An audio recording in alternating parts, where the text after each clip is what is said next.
Hello everyone. Hello, hello. I'm Toni. And I'm Tally. And we are the Lazy Book Lovers. This is a podcast for book lovers who procrastinate about reading and have never-ending to-be-read piles. Just dropped an ice block if you hear that. You probably do hear it. Yeah, it's very hot today in the UK, or at least in our part of the UK. It's only 30 degrees, so for those of you who are outside the UK, you're going to be laughing at us. But my room is so warm that I don't turn the radiator on, like I don't turn my heating on in my room in the winter. That's how warm my room is. Unless you've experienced a UK 30 degrees, you can't laugh, basically. It's a different beast. So that you don't hear the We sound. don't have aircon. Yeah, so you're not hearing the fan. We are currently holding ice blocks to ourselves. So you might hear a little... like that. Yeah, the gel packs Apologies. don't make a noise, No. to be fair. I'll swap to one of them in a bit. Ironically, it wasn't really planned, and obviously couldn't plan the weather. I thought we could do a theme of, like, books that have a summery vibe. So not, like, I found a lot of articles that were, like, summer reads, which are essentially books that were, like, fun to read at the beach. And I'm like, no, I want books with a summer holiday vibe. Books with not much substance and they're like popcorn reading. Yeah. So no, to be clear, this is, like, summery books. Books that gave me, like, a summer vibe. They're a bit biased to... my reading interests, because it's our podcast. This is my podcast. I'm in charge. It's a short list because I thought we could try going in a bit more depth for you. So I went and watched reviews for the books that I haven't read. I did actual prep. I did research. I'm impressed. Okay, so we're going to start with, I can't remember if you've read this one. Beach Read, Emily Henry. Yes. Oh wait, I've forgotten to do podcasty things. So we've got a buddy read that you can join in, by the way. So this is my spiel that I'm supposed to do that I've just forgotten. So we've got a July, August buddy read. So we read one book over 2 months. You can read it along with us on Storygraph. This month's book is My Boss is the Devil. Yeah. It'll be available on KU, Kindle Unlimited, if you have access to Kindle Unlimited. And we will be chatting about it on, as Toni said, on Storygraph. Also... probably touch on it on our Discord and in our Facebook group. So if you're not in either of them, check the links in the description. Yep. And if you are enjoying the podcast and would like to support us a little bit financially, we do have a Ko-fi subscription link. It's just like Patreon, and it does get you access to an exclusive Discord. We're just trying to build like a book community. Mm-hmm. So if you want to get in on any of those, yeah, we want to be able to talk to you and hear you back. Because the whole point was that we are each other's only bookish friend. That's why we started the podcast. Yeah. So we're trying to find more. Okay, let's get into it. Yeah. Okay, Beach Read. Yeah. So, did you say who it was by? Emily Henry. Yeah, I can't remember if you said who it was by. A romance writer who no longer believes in love, and a literary writer stuck in a rut engaged in a summer-long challenge that may upend everything they believe about happily ever afters. So this is... opposites. This is slow burn. This is enemies to lovers. Grumpy sunshine. As enemies to lovers as it can be in a contemporary setting, which is not real enemies to lovers. Do you want to do the rant? No, it's fine. It's not enemies to lovers if it's contemporary. That's all I'm gonna say. You can't have a real enemy. Yeah, unless you're trying to actually kill each other. Yeah, that is it.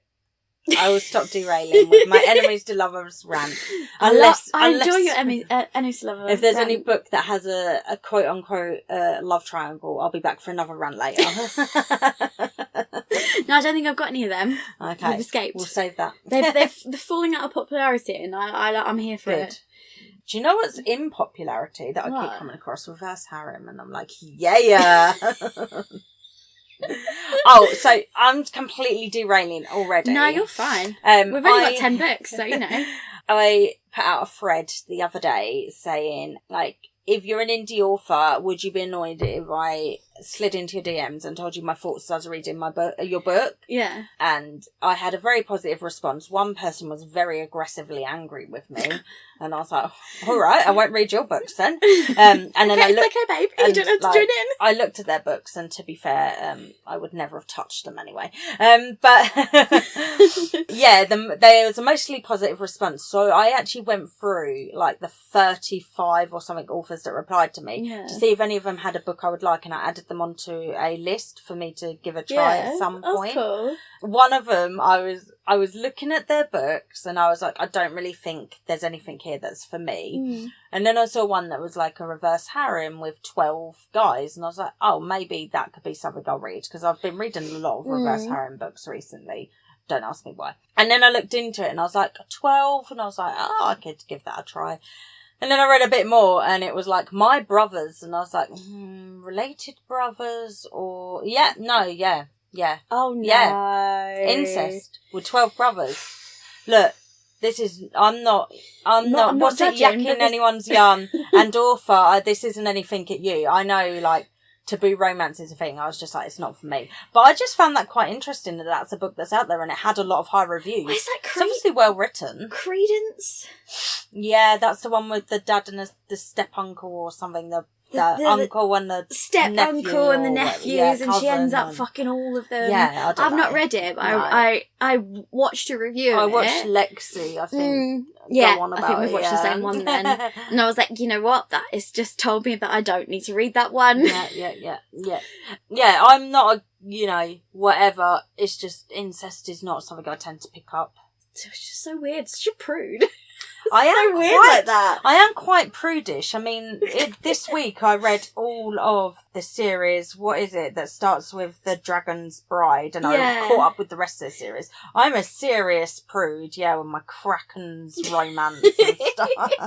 I've been to talk about that. It's all been monster smut and reverse harem recently. It's been ages. I really missed your Monster Smut era. I've been reading a few different series, so reading updates just going to be Monster Smut. Just if FYI. you go back, it's like a year and a half or more. It's been a while. You were pregnant.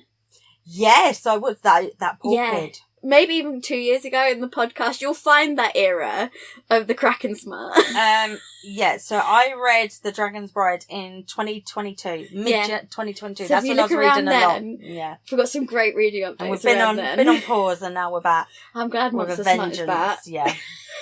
Anyway. So, Beach Read. Which does not feature Monster Smut. No. So yeah, we've got one person, they're both basically struggling writers.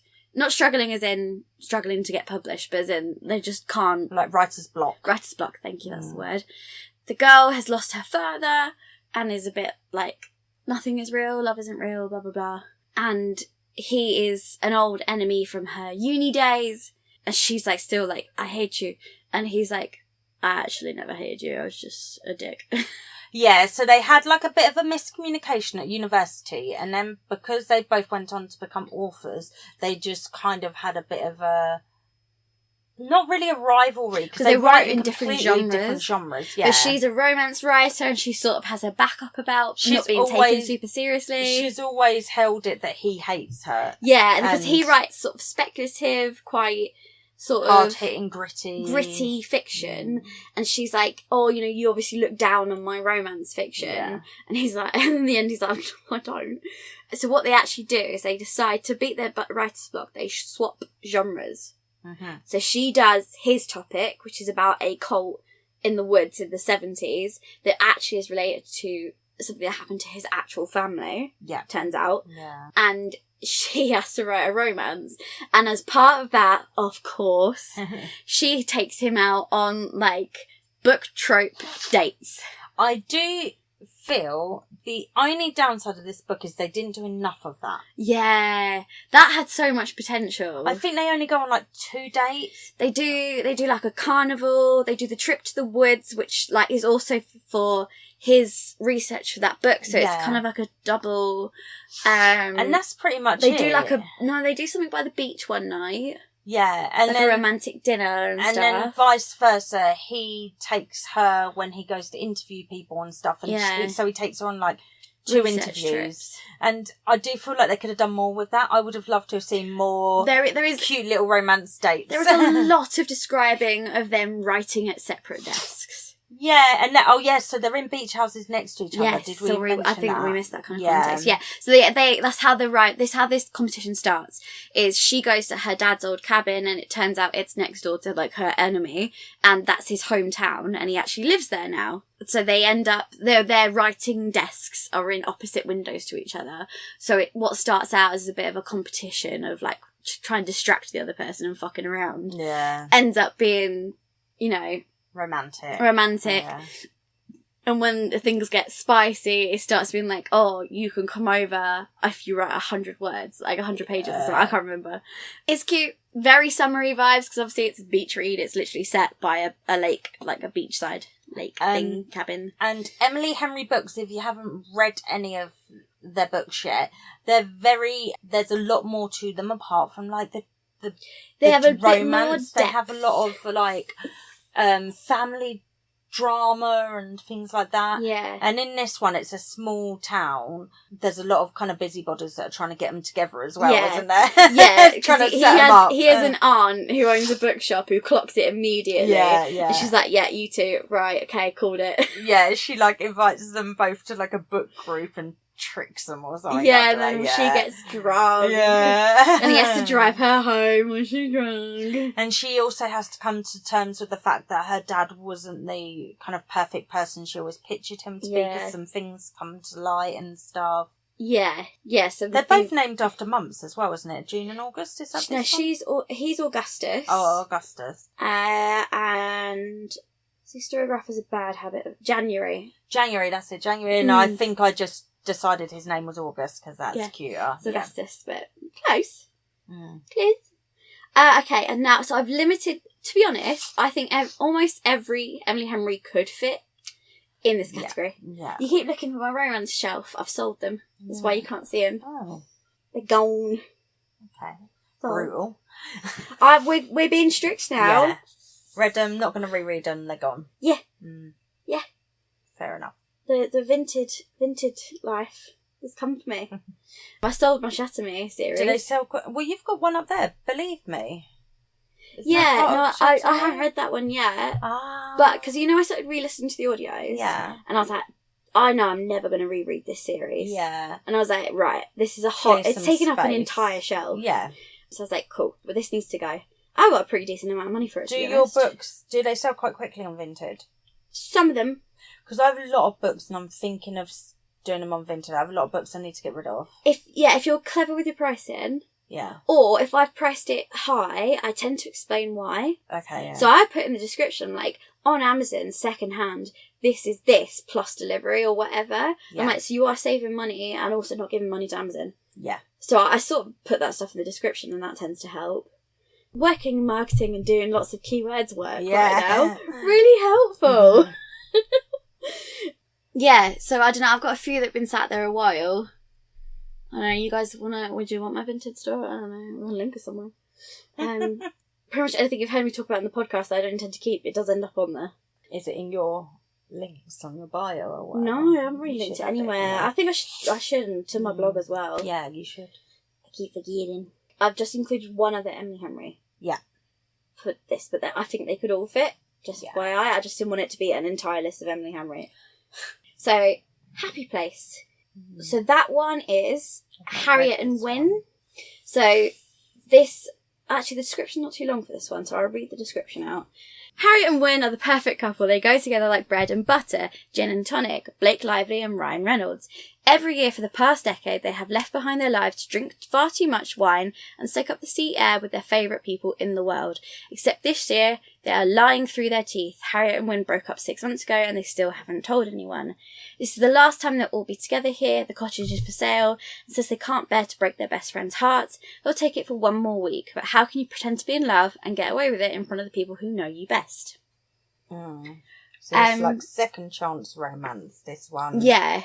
I included it because it was like probably one of my favourites. I've not read this one.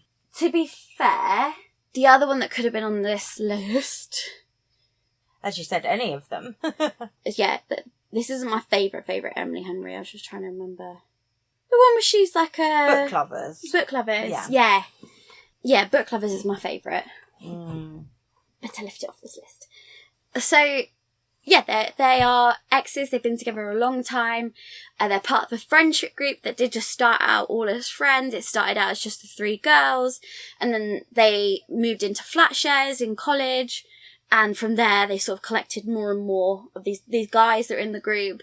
Harriet and Wynne were the first of the group couples to end up becoming a couple.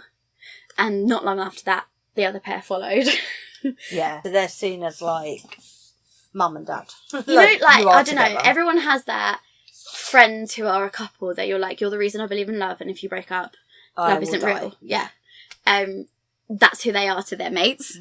And then, they've got one more friend who's, her partner is a woman, and that woman becomes part of the friendship group too. And then since college days, they've met up once a year at the cottage to all catch up, and like where they've moved to different cities, and like Harriet's doing her residency.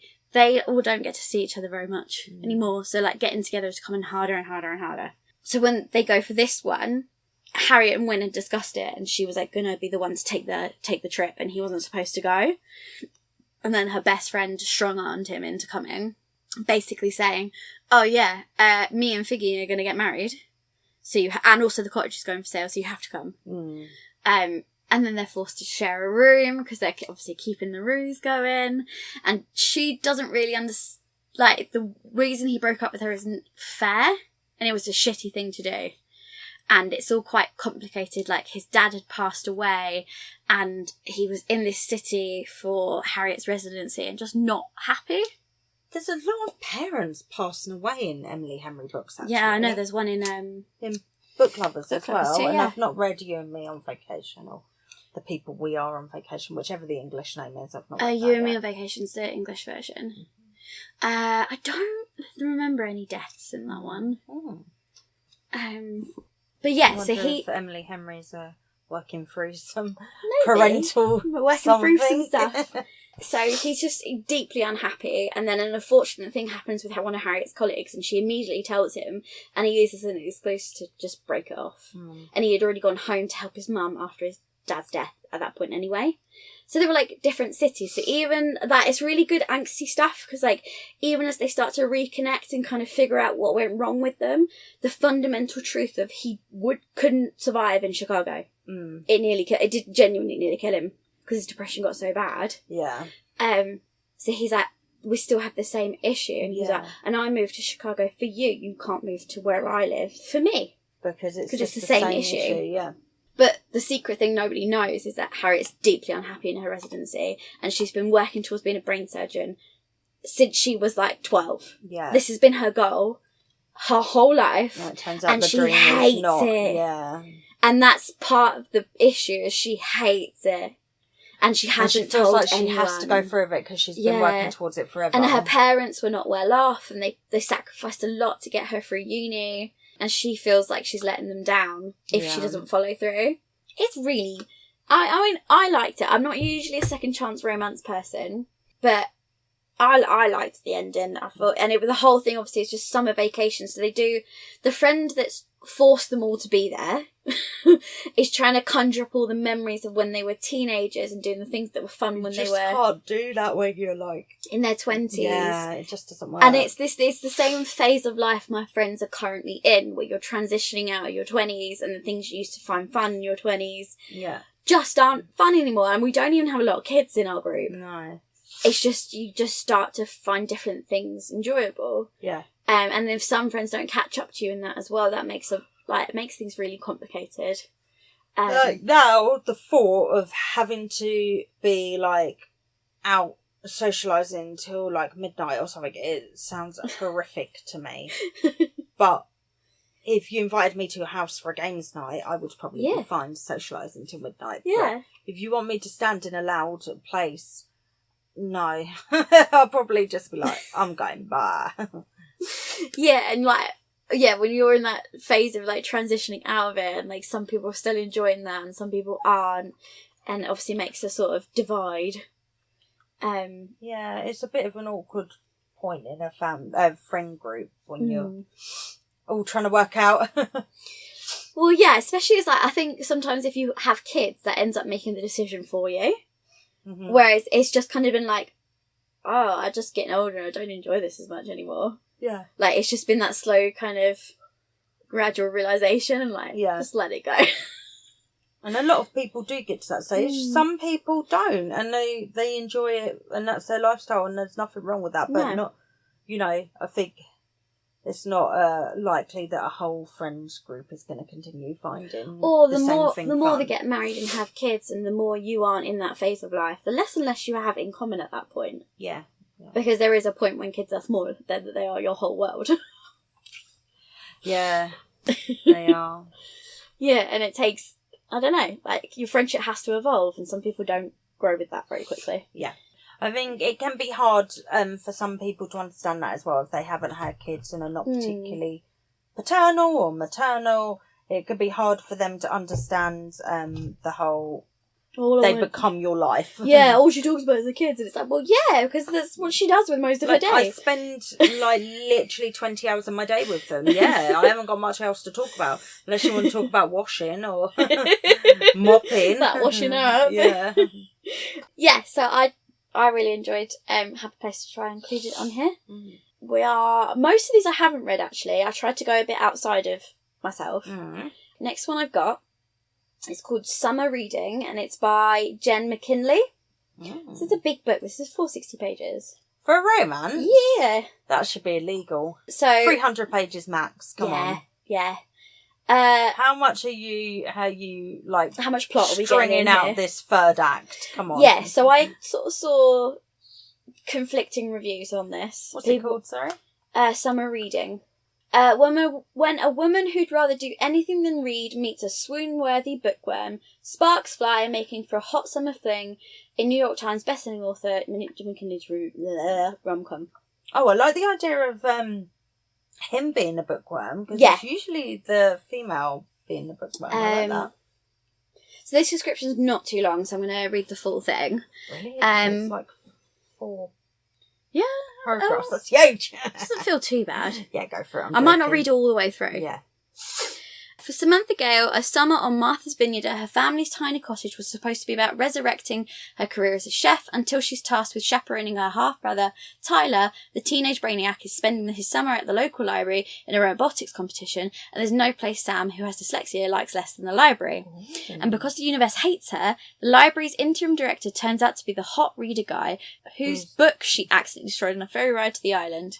Oh. Yeah. So, from what I saw on TikTok, this book is actually printed in the dyslexic-friendly font as well. That's probably why it's so many pages. Yeah, so maybe the font's bigger or something, but it's in that font that has different boldings and different sizing and stuff that's meant to make it easier. I've tried to read that and I was like, I'm not dyslexic. Then there is an ADHD font though that's supposed to be easier to focus on. Yeah, they don't and have that. I did find that helpful. But I do the reading ruler, which is really helpful for ADHD. So she's basically like doesn't enjoy reading books. She does talk about being a little bit ADHD in the books and finding it really hard to focus on audiobooks too. So she's just not a book lover. Yeah, which and she is just fine. Thought it's not for her. And then she meets a really hot bookworm who's like, "Hey, we need to try. Maybe reading we can is find my a life." Way. Yeah, maybe we like. It's just like I think the same way we'd feel. Of like, it's just sad that you can't enjoy books. Like, get the feeling I get from books. So he sets out to find a way to get her to enjoy books, and it turns out her being read books by him is something the right way. Yeah. If someone read me a book, I would love that. I was watching a TikTok of this blind TikToker who was like, I used to love reading before I lost my sight. Now something me and my girlfriend do is she reads books aloud to me, and we spend like a few minutes, like for an hour every evening doing it. I'm like, oh, that's kind of cute. I used to read to my ex, like when we did drives to and from uni, I'd read a book to him. Oh, that's really cute. He didn't deserve it. No, I'm joking. Now I'd just be like, put an audiobook on. Yeah. That's what I drive to most days, to be honest. Yeah, so apparently this story is just like them falling in love, obviously. Over he's books. He's on a quest to find his real father. And And he's like, I don't need a relationship. But the ones I saw on TikTok, they fall pretty fast. It's not one of those ones they draw it out. So I'm assuming there's a lot of plot in this book. But one of the criticisms in people's various reviews were they didn't feel like it had a lot of depth. Okay. They were like, I did not care about these characters. And like her only depth was that she was dyslexic. Yeah. Which is like, it's nice to see that being talked about in a book. But there was not much more to her character. That could be quite subjective. I mean, perhaps if you are dyslexic, you might find it a really good representation. Well, that's what other people said. They felt it had really good representation in it. I hope that there's some sort of robot competition for our half-brother. Yeah, I hope so. I didn't see it mentioned. Oh, yeah, it says robotics competition. Yeah. That's where he's there at the library. I want to hear about that. I want to hear about the robot he's building. I want to hear about all the robot wars. There's not 10 rounds of robot wars. Exactly. I'm disappointed. Who needs some romance when we could have robot wars? And the cover is like them on a beach with a book open between them. So yeah, it's a really cute cover. That's why I looked it up to see the cover when you mentioned it. So I reckon that's one I was going to go I'd do it as an audio, but I wouldn't read with my eyes 400 pages of romance. No. I just would not do it. No, romance for you is like it needs to be a short, fluffy it's like thing. a little tasty treat. Yeah, I'm not. Plus, it's a side quest. I refuse. 400 pages, please. That should be a fantasy at that length. A short fantasy at that length. Okay, so I've got one that's sort of for you. Okay, go on, tell me more. So, because it's romantic, but it's also a thriller. Okay. / murdery. Got a couple of those, and I found them just for you. Thank you. My Killer Vacation, Tessa Bailey. Oh, I've been wanting to read this. Yeah, so this is our, again, approved 300 pages. Oh, yeah. From everything I see about Tessa Bailey, have you read any Tessa Bailey books? I haven't yet. Have I? There's the One Night in whatever. Hang on, let me look up. I don't think I have. It's these ones. Yeah, I don't think I've read any of them, but it happened one summer. That was one I was going to read, but I decided not to read it because I didn't like the woman's outfit on the cover. I don't feel... All the reviews I see of Tessa Bailey books are she seems to be very Marmite. Yeah. Either people are like, this is trash, I'm so regret I read it, Book Talk let me down, and then other people are like, 5-star read, I'm obsessed. Yes. I've watched a lot of reviews about this one as well. Yeah, and people either fucking hate it or they love it. Yeah. And there seems to be no... People are passionate. Yeah. Either way. Then there seems to be no sort of like, that was a book I read. Like, I couldn't find any that were kind of middle ground. No. It was like, this was trash, it was a waste of my time. And there was like... Great book. It. Yeah. Loved it. Obsessed. I need everyone to read it. It's a bit of a chunky description, so I might cut off at some point. Okay. But we're going to give it a go. Okay. It was supposed to be a relaxing vacation in sweet sunny Cape Cod. Just Taylor and her beloved brother. But discovering a corpse in their rental house has really thrown a wrench into their tanning schedule. Now a rude, crude, brown bounty hunter has arrived on the back of his motorcycle to catch the killer and refuses to believe Taylor cannot be helpful, despite the countless hours she spent listening to true crime podcasts. Not to mention her fulfilling career of wrangling second graders. So yeah. People are basically like, this is Grumpy Sunshine. Yeah. She's a bounty hunter. She is just a second grade teacher who thinks she'd be really good at crime solving. It's like Vera Wong. Yeah. And just kind of seems to just push her way into it. Yeah, just like Vera Wong. Yeah. And so, yeah, that's the...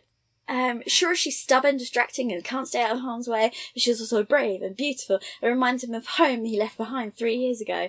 In other words, insatiable hunger and protection if she is awakening is a threat to his peace of mind. It's such a random plot. That's it. That's all I gotta say. Yeah. It's such a random plot. But you got some good tropes. You've got Grumpy Sunshine, and then you've got, she's on holiday Cape Cod. Yeah. Martha's Vineyard, which is like a thing which I only know of from Gilmore Girls. Yeah, exactly. Like you say it to most Americans, they know exactly what you're talking about. And I'm like, what is this place? Who is this? Who's Martha? Yeah. Why's she got a vineyard? Why is everyone going to a vineyard? Did Martha just own the whole island? What's that about? Americans. She just lets people stay on her vineyard. I don't understand. I'm sure it's got like a big history. We're just shitting all over. Look, all we know is that people go to there on holiday, and that's literally, and we know the name of it. Let us come up with whatever we want about it without looking into it. And Emily from Gilmore Girls ends up living there. The older I get and the more I watch Gilmore Girls, the more I realise Emily is just the MVP. Like, Rory, I find her more and more insufferable with every rewatch. And she used to be my favourite. But she's a brat. Yeah, and she's spoiled. And the more I watch it, I don't really like Lorelai either. I mean, Lorelai's just not perfect. Like, she's very... But everyone's kind of... I've been watching, like, weirdly, TikTok's doing, like, breakdowns of the writing. Yeah. And, like, what went into it and, like, the decisions they made. And, like, they're all quite... No one's just a good person in this world. No, because they're all complex human beings. Yeah. And it's like, you know, like, Lorelai and her mum, what happened, like, and then when they started to repair their relationship and Lorelai being like, I have to have dinner with them and they've given me $30,000 a term. Yeah. Like, shut the fuck up, go to dinner. Yeah. Like, and then when you find out, like, even the first time I watched it, when you find out, like, what happened, I was like, I mean, that wasn't that bad, was it? I mean, like, they kind of show it when, Rory lives with Emily, and, like, you can see how controlling Emily is. Yeah. I think that we get a better picture of it then. Yeah. Of, like, how it could come to that. Because, you know, when she's like, Emily goes, oh, you're starting to sound like my daughter. And Rory goes, you're starting to sound like my mother's mother. Yeah. Oh. Anyway, sorry. Gilmore Girls tangent. They go to Martha's Vineyard. Relevant. So, I don't know, because I saw loads of reviews saying Mike on a Vacation is funny and really good banter in it.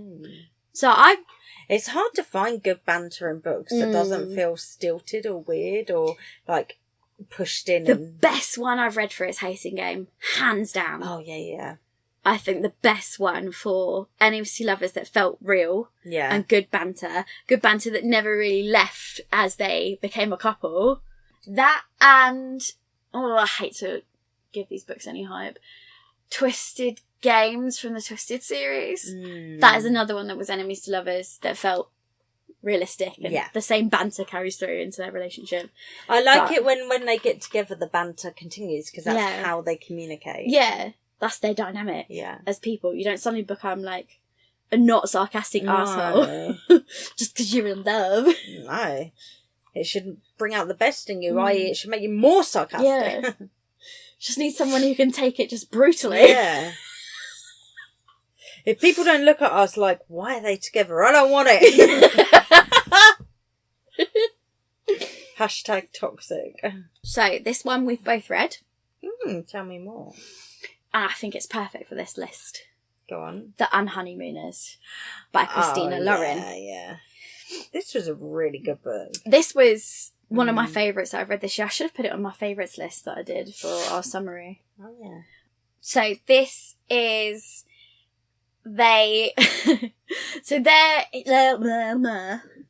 our male main character, his brother, and our female main character's sister are getting married. Her sister is like the queen of getting things cheap or free and entering competitions. And that's such a random thing, isn't it? She also gets this wedding for like $3,000. I understand shut up. That's the whole concept for the honeymoon, and without that it wouldn't make sense. But it is such a random character point. I'm like, oh, she won the DJ, she won her dress, she won the bridesmaids' dresses, she won the seafood buffet. Like, shut up. No. No one's that lucky. Fun... Yeah, but then we wouldn't have the unlucky. Yeah, so they're twins. They're twins, and she's the unlucky sister, and her sister's really lucky. Also, that's the narrative she kind of carries with her. And I think everyone kind of thinks that. Yeah, ever since she got stuck inside a grabber machine. At yeah. And it ended up on the news. She's been like, that was the moment that my luck changed. And so they don't get on, her and the brother-in-law. Immediately.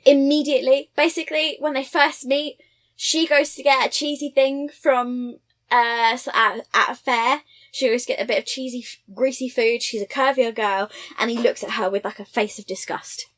Or so she reads. Or so she thinks. Yeah. And that, just immediately from there, she hates him, and he responds in kind. Yeah. But, like... But both of them will throw down. Yeah. But, like, I think because she finds him attractive, she is already primed to be like, he's gonna look down. He's like a very muscly guy, and she's like, he's gonna look down on me for being bigger. Regardless of his face, she would have assumed that, I think. Yeah. And so they've just always hated each other. It's been a long, long rivalry. It's gone on for ages. Everyone's aware of it. Everyone knows it's happening. And then, so the entire wedding party gets food poisoning from the seafood buffet, except the twin who's allergic, our main character, and the guy who's just basically a germaphobe and doesn't like buffets, and he's like, well, this is just proving me right, to be honest. And then their respective siblings are like, well, the holiday's free and we can't transfer the tickets, just go in our place. Yeah, same surnames. Just Their twin sister, she was just like, take my ID, and she's like, that's fraud, and her sister's like, it's fine. She does end up buying flights under her own name. Yeah. Just checks into the hotel. So obviously they've checked into this hotel. They are like, I'm not giving up this holiday for you, fuck you. And it's meant to be this huge suite. So they were like, it's fine, one of us can sleep on the sofa, one person can sleep on the bed. Yeah. But I'm not giving up a free holiday for you, you bastard. So they end up going on this trip. And for some reason, they don't consider that it's all going to be like newlywed stuff. Yeah. That seems like a huge shock to them. They're like, couples massage, and they're like, what? And then the whole thing is, when they get there, they're just going to ignore each other and come back to the room to sleep. But then she gets there and bumps into her would-be new boss, so she's only just accepted the job before getting on the flight. Yeah. And then she's just bumped into the CEO, who is also on holiday, and then a masseuse comes out and is like, hello, Mrs. blah, blah, blah. And he's like, oh, you just got married. Congratulations. Yeah, and like his company's really big on like family. And is very like has like morals. A morality clause, which I think should be illegal, but I'm sure is very much in use in America. Yeah. So she's like, shit, we have to pretend to still be married. And this boss is like super friendly. And he's like, come to dinner with me and my wife. Yeah, so she's and they like, all get along. we have to keep acting like we're a married couple, which means they end up doing activities together. Which is stupid, because what about when you get back? She's like, what? She obviously panics in the moment. Yeah, she's like, I don't want him, like, he'll think it's immoral that I've taken my sister's place on this holiday. And it's like, that is the better of the two options. Well, like, as soon as she does the lie, she's like, I'm in too deep, there's no going back now. I'm fucked now, forever. And so, yeah, and then conveniently, when her boss leaves, his ex, who is like the ex. Not her boss's ex. The male, I need to look at their names. The guy that's on holiday with them, with her. Hold on. Olive and... Ethan. Yeah, that's it. There we go. We've got some names for you now. Ethan's ex, who's like the ex who broke his heart, is there with a new guy and engaged. Yeah. So he's like, we're going to have to keep pretending to be married. I want you to make her super jealous. Olive's like, got it. And on it. She's like, cool. And this woman's immediately a bitch to Olive. So Olive's like, I don't care about you. I'm going to fuck things up for you. Like, I'm going to make this a competition. Yeah. And like, the ex keeps doing gross stuff like making out with her new boyfriend in front of him. Forgetting Sarah Marshall vibes. Have you ever seen that film? Yeah, I love that film. Yeah, it's so good. Kind of. You sound like you're from London. Not as good because of Russell Brand, but it's kind of tame there. But yeah. It's a really their banter is so funny. Yeah, it's one of the ones when the banter's really good. Yeah. I laughed out loud a few times. And it doesn't really change as their relationship changes. No. Like, they keep the banter. And they keep trying to, like, push each other to do things. Yeah, lots of silly dares and, like, I don't know. It's good fun. And obviously they're on this, like, dream vacation the whole time. So there's lots of stories of, like, them going around the island, and it made me very...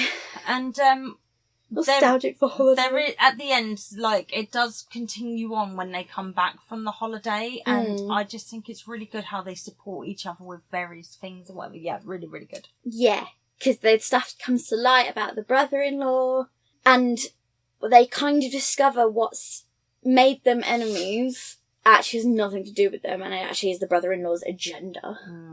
And, it's so good. Yeah, it's really, really good. And the third act, miscommunication, is like, Again, not adults just not having a fucking conversation. No. It is like a real something goes wrong. Yeah. And not everyone handles it well because they're human beings. And then, yeah. Right. Very well written. I'm going to move on. Now we've got all ones that we haven't, neither of us have read, I don't think. Okay. The Resort by Sara Ochs. No. Here comes a searing vacation thriller set on a remote island in Thailand, following 2 mysterious women, a charismatic group of expats, and one murder poised to bring their paradise crashing down. Sounds like something I would like. Yes, this is why I picked it. Welcome to paradise. We hope you survive your stay. There are 3 rules to survive a dive at the famous Koh Sang Resort. Breathe normally if something goes wrong. Always dive with someone you trust. Don't panic if your oxygen is running out. Oh, that sounds interesting. So our main character is a diving instructor on this island. I watched a reading vlog of someone reading this who hated it. So again, this is another one where I looked up reviews, and it was some people were like, this is shit, it was awful, I hated it, and some people were like, this is so good, there's so many twists. The thing with thrillers is that is just how it is. It's like, love it or hate it. It's also called The Dive. Is it? I wonder where it's called The Dive. So yeah, basically she is a scuba instructor who has a dark past that she's run away from, and it catches up to her on this island. I love things like that where people are running away from something. It's really Death in Paradise for me, which love Death in Paradise. I kind of dropped out of watching that. Yeah. And no, it's just too many to catch up on. Well worth it. Okay, I'm going to power through. Yes, we have yes. long chats about some of these. Okay, so there's another one I've picked for you. Which I think you've either read or have heard of or have put on a list we've done already. Tell me. Dial A for Aunties. Yeah, I read Vera Wong's Unsolicited Guide for Murder, which is by the same author, Yeah, so I really want to read this. Q. Sutano, or Sutanto. What happens when you mix one accidental murder with 2,000 wedding guests and then toss in a possible curse on 3 generations of an immigrant Chinese-Indonesian family? You get 4 meddling Asian aunties come to the rescue. So yeah, there's basically this girl who runs a wedding business with her 4 aunties on this island. This is where we get the kind of whole summer holiday vibes. They are 4 meddling aunties who are like, why are you still single? You need to have a man, blah, blah, blah. So they set her up on a date, and in this date, she accidentally kills him. And then they're like, let's cover it up. Yeah, and then the aunties are like, okay, well, we're going to help you cover this up. We're going to fix it. We'll just pretend this never happened. It's fine. But basically, from the reviews I read, the corpse ends up within the wedding somehow. And apparently this is just very funny. We've got lots of, like, the cultural references, obviously, and the meddling aunties just trying to fix things and things just progressively just going out of fucking control. Well, I only read Vera Wong, but that was the same sort of vibe. Like, very funny, just a busybody trying to fix things. Yeah. And, like, getting all involved where she doesn't need to But be. it just, apparently, things just escalate and get more and more wrong, and there's just so much chaos. And this is the first in a series as well, so that follows the same aunties, I think. Yeah, so the second book is 4 Aunties and a Wedding, which someone else said when I was researching books for this list, that could also be a summary book. Yeah. Because it's obviously all set on this island. And then book 3 is Good, the Bad and the Aunties. So it's just them trying to help her cover up a murder, basically. Oh, yeah, I really need to prioritise these, actually. Apparently, through this is also another romance that happens in the background. Oh, that's cool. Which isn't really mentioned. Oh, things go from inconvenient to downright torturous when Meddy's great love and biggest heartbreak makes a surprise appearance amid the wedding chaos. Is it possible to escape murder charges, charm her ex back into her life, and pull off a stunning wedding all in one weekend? That sounds brilliant. So this, again, this is another one that some of the reviews were like, this is shit. And then some of them were like, oh, it was so nice to see, like, good immigrant representation, so positive, so funny, so clever.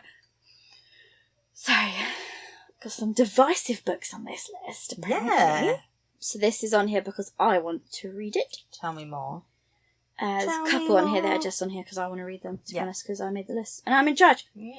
The Paradise Problem, another book by Christina Lauren. Oh, okay. Okay. I'm looking up all these as you go. This is one is several paragraphs. Oh, I like the cover. Christina Lauren's cover artist, whoever her publishers use. Oh, clever. Gorgeous. And it's different to what everything else that's doing it, like romance books that are coming out now. Yeah. It's completely different. Really different to their other books as well. Yeah. Yeah, I love it. So, I'm not going to read the huge description. Please feel free to go and check these out as you go. They will be linked in the description. Or listed at the very least. So, basically, we've got Anna Green. She marries Liam Weston. She calls him West, apparently, but he's also called Liam. I don't know. Just to get, basically, the subsidised family housing at uni. He's from a very wealthy family. She's not. But yeah, they marry just for convenience. It's a marriage of convenience at uni. What does he get out of it? It's not clear. Okay. In the reviews I read or in this summary. So she thinks they've divorced when graduation ends. She goes on her merry way for like 3 years. Oh, he doesn't get his inheritance until he's married, I think. Yeah. But he never tells her there's a clause in that they have to be married for 5 years in order to get his inheritance. Oh, so he doesn't... She just thinks like Ross and Rachel. So he low-key just doesn't divorce her. And then she thinks they're divorced. Yeah. And turns up on her doorstep after 3 years of silence. And he's like, yeah, by the way, we're not divorced. And I need you to come with me to my sister's wedding and pretend to be my wife for 5 years. And pretend that we've been together this whole time. Yeah. She's like a starving artist. So she agrees. And she goes to this wedding. I guess it's hot because they're going to end up together, presumably. Probably, yeah. But, like, they have to pretend to be married. He's from, like, old money wealth. And she is not. Yeah. So that obviously creates She's its own... from, like, ramen noodles. Yeah, it creates their own conflicts. That sounds like a fun, like, dynamic. Yeah. So, let me read, like, the end bit of this description. I bet this is going to be one of those ones as well where he's like, I want to look after you. And she's like, I could do it myself. I'm independent. So just when Liam thinks he's in the home stretch, pressure mounts for his family to see his mysterious spouse, and he has no choice but to turn to the one person he's afraid to introduce to his 1% appearance, his unpolished, not-so-ex-wife. But in the presence of his family, Liam's fears quickly shift from whether the feisty, foul-mouthed, paint-spattered Anna can play the part to whether the toxic world of wealth will corrupt someone as pure of heart as his surprisingly grounded and loyal wife. Liam will have to ask himself if the price tag of his flimsy cover story is worth losing his true love that spouted from a lie. Oh, that's cute. But also, he lied to you, babe. He lied. He's a liar. He's a lying liar. He's a liar. He's a lying liar. But also, like, was there a prenup? Because if not, wait till he gets that inheritance. Ding, ding, ding. Ding, ding, ding. Not so stalling anymore. You can do your art. Oh, that sounds... Oh, yeah, I'll check. I've never heard of that one. No, I didn't know they had this this year. one. It came out this year, that's why. Yeah, so that's going to be on a list. I hope it's on everyone's so I can listen to it, actually. I'm going to go check that after we finish recording. It's so hot in this room. It is starting to get a bit warm, isn't it? Yeah. Okay, we've got 2 more and then we're done. Anyway. 7 Days in June by Tia Williams. Again, this is a selfish ad. So high on my list, though. Because I bought it off the back of... I've heard so many good things. Lexi Newly Nova. Yeah. I've watched so many people's reviews and it sounds so good. Again, this is one when I looked on TikTok, I found a bunch of hate for it. And a bunch of people that absolutely loved it. It's a second chance, isn't it? Yeah. Yeah. I think it, like, leans more literary than romance, so perhaps that's where it's not got the right... Some people were like, there was not enough spice, there was no spice. If I hear the word spice one more time, people are just getting fucking pathetic. Like, read the blurb, you'll know if this is going to be a book with a lot of plot and not much, and spice is like a side benefit. Yeah. As it should be in a romance, unless it's specifically marketed as a spicy book. Yeah, you can search for that. I think both have their place, but don't be getting all up in arms because there's no spice, blah blah blah. And also, what people consider too spicy is different. People have different. So I saw of this same book. I saw one person say there was like loads of it. Yeah. No, it was the Abby Jimenez book I'm going to talk about next, someone was like, there was no spice in it, I was so disappointed, there was nothing in it compared to her other books are great for it. And there was another person who was like, there were so many sex scenes in it just ruined it for me. It also, like, for me, depends on what mood I'm in or the time of the month as well. Like, sometimes I could be reading a book and I'm like, this is just too much sex. But then I'll read it another time and I'll be like, that's all right. I found as a reader, I gravitate towards a bit more plot. Yeah. With my smut. I don't mind, like, short, smutty books. But those are 150 pages, 200 pages max. Yes. Yeah. If that's all you're going to do is sort of a vague notion of a plot. If it's basically like a Tumblr. You know, if it's erotica light, essentially. Yeah, yeah. It's erotica for mums like on beaches. That Creature Cafe series, that's literally just smart. And the books are max like 130 pages. That's fine. I can sit on my phone and read that. That's fine. I don't even have to break out the Kindle for that. Yeah. That's fine. Right, so I'm just going to read the top summary because this is another long one. 7 Days to Fall in Love, 15 Years to Forget, and 7 Days to Get It All Back Again. From the author of Perfect Find, this is a witty, romantic, and sexy as hell new novel of two writers and their second chance at love. I think they've got a kid as well. So, this is the same dynamic as Beach Read. Uh-huh. You've got two writers who are competing, blah, blah, blah, knew each other back when, but instead, 15 years have passed, and since then she's had a kid. She's a single mum. Oh, she's had a kid. I couldn't remember if it was theirs. It's her kid. Because I saw a review that said this was a really interesting, like, the side part of it was, like, her life as a single parent, as a single black mum specifically. Yeah. And what that was like. So someone said they felt like it was well done. Another one said they didn't think it was well done. I can immediately see, if they delve into that, why people were complaining about the book. Yeah. You can imagine how you'd end up with people on the wrong side of the fence for that one, just off the bat. She's an erotica writer. He's a literary writer who's won some awards. So they have just 7 days over a Brooklyn summer. Yeah. I don't know why they only have 7 days. Let me just read that bit. Oh, they've been secretly... Oh, actually, I might have to read this. Well, yeah, you got it on your... I know, shelf. I read it before. When Shane and Evan meet unexpectedly at a literary event, sparks fly, raising not only their past buried traumas, but the eyebrows of New York's black literati. What no one knows is that 20 years earlier, teenage Evan and Shane spent one crazy, torrid week madly in love. They may not be pretending that everything is fine now, but they can't deny their chemistry. Or the fact that they've been secretly writing to each other in their books ever since. Oh, yes, I remember that part. Yeah. So that's why they've only got 7 days, is because they're at this convention. Right. Yeah, I don't know. Lexi's review is basically what convinced me to buy it. Yeah. I think this is going to be a good one. I'm looking forward to reading it. Yeah. Okay. Again, this is all summery vibes. Just in case you didn't know. And then our last one is Just for the Summer, Abby Jimenez. It's book 3 of the Part of Your World series. So from standalones, aren't they? Yes, from what I saw online, there are standalones, but there are characters that carry over from the books. So you could read them in any order, you could read them in order. A lot of people have had the opinion that you're not going to give as much of a fuck about the characters in this book if you don't read them all. Well, that would be poor writing if that's the case. Again, Abby Jimenez is another one that I see people, it's same as Tessa Bailey, they either absolutely hate her or love her. Yeah. Like, ride or die for her. I've actually not listened to or read to any Abby Jimenez's. I'm going to have a look. I don't think I have. So this is a sharp and scintillating summer novel that will make readers laugh out loud and cry happy tears. Justin has a curse, and thanks to a Reddit thread, it's now all over the internet. Every woman he dates goes on to find their soulmate the second they break up. I remember this this description, yeah. When a woman slides into his DMs with the same problem, they come up with a plan. They'll date each other and break up, their curses will end, and they will find their true love afterwards. And it's meant to be only for the summer. And dun dun dun, guess what happens? Oh, I could never have They guessed. fall in love. Yeah, no, I haven't read any.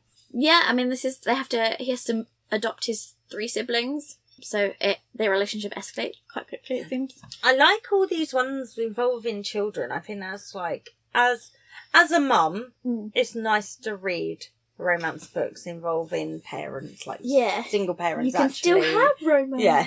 That's a really good list. I think a lot of them give really good summer vibes without having read them all. Yeah. I mean, a lot of them have very summery covers. Yeah. And they're all set somewhere tropical or sunny or holiday. Yeah, yeah. Good list. Good list. So, I was Well quite happy with this little list. Quite proud of myself. Yeah. And I did some actual research. Oh my god, who is she? Who is she? We've only been doing a podcast for 3 years. Oh yeah, that was a really good list. If you have any summer reads that you think we should be made aware of, come and let us know on any of our socials or on the Discord. Or I'm a summer anywhere. girly, she's not. No, I don't mind summer books. But summer, the weather can go to hell. No, it's good for getting washing done. And if you don't live in a damp, cold country, you're not going to know why that's important. Yeah. If you live somewhere that has, like, a laundry room or something, I saw these TikToks that, like, people in the US, even if they live in a hot place, don't put washing out on the line. No, it's not a thing at all. They tumble. Tumble dry everything. Why would you want the heat of a tumble dryer? I know. I know they've got aircon, but, like... And, like, but the extra energy usage and stuff. Yeah. And you don't understand how beautiful clothes smell when they've been out on the line drying. And it's meant to be like a pour thing, basically. Yeah, I know. Like, America's you don't have a weird, tumble. no offence. I don't take it back. That blew my mind when I found out that's not a thing. Yeah, I know. In, like, Georgia and Texas, and I'm like, why? Yeah, you're like, literally, have you washing out 24/7? So, I don't know if weirdly we have a listener from there, I don't know why, but, like, dude, just try putting some clothes out. Yeah. Just hang it on the back of a chair. Give it a sniff afterwards. It smells awful. Yeah, like, and also, I mean, this might be me being a weird one, but a lot of people don't leave their washing out overnight as well, and I do that, and I don't know. Well, sometimes I'll put it out at night, because then it gets dry in the morning. Yeah, that's what I do. So, yeah.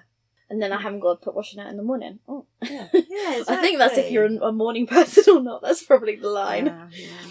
But if I'm waking up, so I wake up, I usually, when it's hot, I get the machine loaded before I go to bed, and then in the morning I turn it on. But there's stuff drying from the night before. That's like the perfect... You've got to get a cycle going on, especially when you're a family and you've just got more washing than you can cope with. Ah, washing machine has a timer. That's function. Good. So I can say turn on at 7:30 in the morning. Ours does, but it's not quite as good as that. You like delay it by how many hours, so... Well, yeah, it's just delayed by hours. Yeah. I use it all the time. Anyway, sorry. Yeah, so come visit us on any of our socials or whatever. We would love it if you would consider subscribing or following or whatever it is, wherever you listen to your podcast. Auto-download it, give us a rating, leave a review. Whatever you can possibly do, we would really appreciate that. And we will see you next week for a couple of book deep dive type things. Yeah, we're doing something a bit different next week. Yeah, so something make we've sure not done you before. come and check it out. Goodbye!